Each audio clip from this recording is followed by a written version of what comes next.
Hi and welcome to number 4 of this short series of videos to address frequently asked questions about EFT tapping.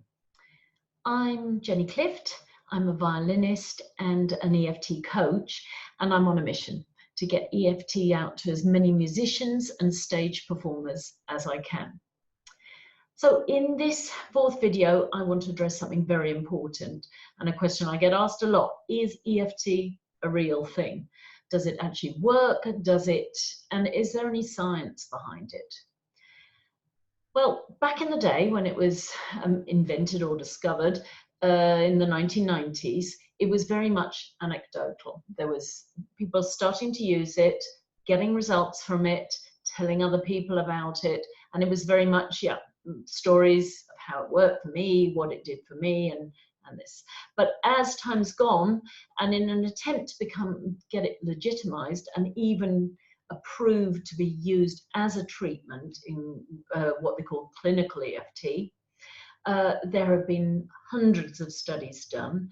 And well, moving on to that. So just a little bit about the science and one of the effects that EFT has. If you think about your brain, there's a part of your brain called the amygdala, which is an almond-shaped sort of cluster of nuclei deep inside your skull. And it's one of the oldest parts of the brain. And it governs how we react emotionally to events, especially to stressful events, people, and situations. And it triggers the famous fight or flight or freeze response. Now, this neural response was obviously extremely useful millions of years ago when we were confronted by a tiger and we had to run or fight.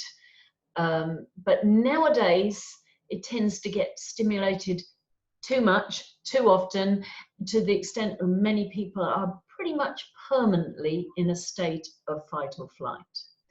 And one thing that EFT does is reduce levels of cortisol, which is a stress hormone, and reduces this fight or flight mechanism. It sends a message to the brain of, I'm safe, and allowing these levels to be reduced. Let me just address a couple of studies that have been done. In 2009, there was a report saying the stimulation of acupuncture points has been shown over the course of a 10-year research program at Harvard Medical School to rapidly reduce limbic system arousal, so the amygdala and the fight or flight mechanism. So that was back in 2009.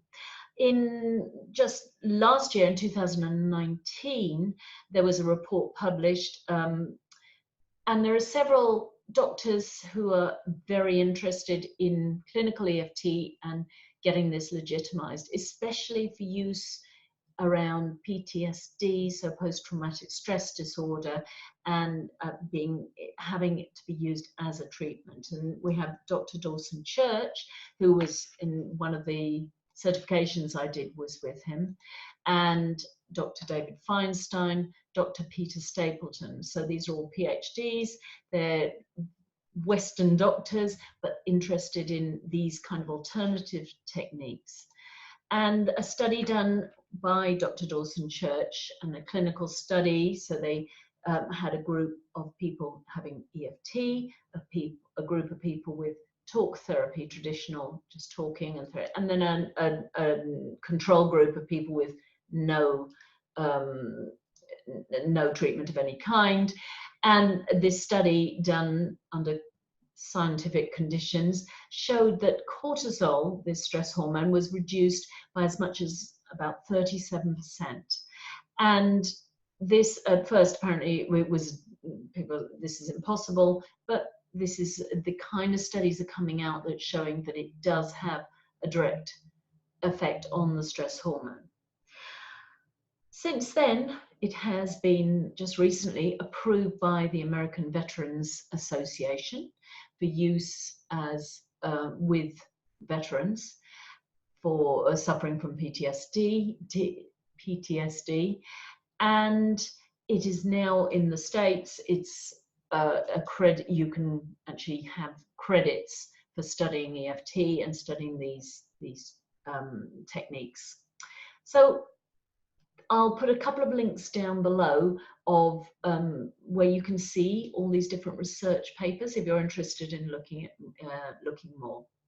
So I hope that answers a few of the questions, and we'll carry on the next one. Okay, thank you.